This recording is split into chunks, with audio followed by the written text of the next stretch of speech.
America Iran మీద attacks చెయ్యాలా వద్దా అనే విషయాన్ని 2 వారాల్లో తేలుస్తాను అని చెప్పారు ట్రంప్. కానీ ఆ మాట చెప్పిన 2 రోజులకే అమెరికా ఇరాన్ మీద అటాక్స్ చేసింది. ఎందుకో తెలుసా?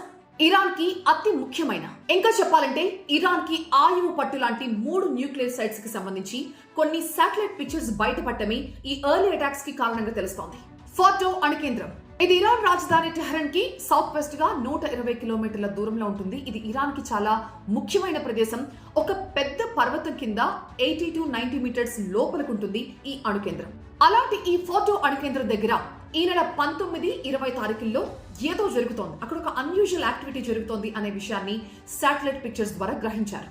ఈ ఫోర్డో న్యూక్లియర్ ఫెసిలిటీ ఎంట్రన్స్ దగ్గర ఈ నెల 19వ తారీఖున 16 కార్గో ట్రక్స్ కనిపించాయట. ఆ నెక్స్ట్ డే అంటే 20వ తారీఖున ఈ ట్రక్స్ అన్ని కూడా నార్త్ వెస్ట్ వైపు రీపొజిషన్ చేసుకుని ఉన్నాయట.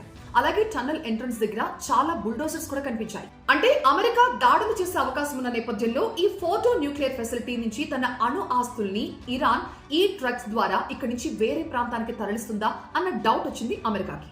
జూన్ 13 ఎప్పుడైతే ఇజ్రాయెల్ ఇరాన్ మీద ఎయిర్ స్ట్రైక్స్ చేయడం స్టార్ట్ చేసిందో ఆ రోజు నుంచి ఈ న్యూక్లియర్ సైట్ దగ్గర ఏం జరుగుతున్నారో గమనిస్తే ఈ 2 తారీఖులు జూన్ 19th, 20th మినహా ఆ ప్రదేశంలో ఎలాంటి అన్యూజువల్ యాక్టివిటీ ఈ శాటిలైట్ పిక్చర్స్ లో కనబడలేదు.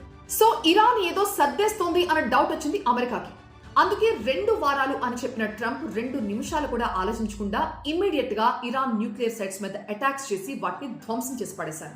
ఇంటర్నేషనల్ అటామిక్ ఎనర్జీ ఏజెన్సీ ప్రకారం ఈ ఫోర్డో న్యూక్లియర్ ఫెసిలిటీ దగ్గర యురేనియం ని ఇప్పటికే 83.7% ప్యూరిఫై చేసేసింది ఇరాన్. అంటే అణు బాంబు తయారు చేయడానికి కావాల్సిన 90% ప్యూరిటీకి కొన్ని డిగ్రీస్ తక్కువలో మాత్రమే ఉంది.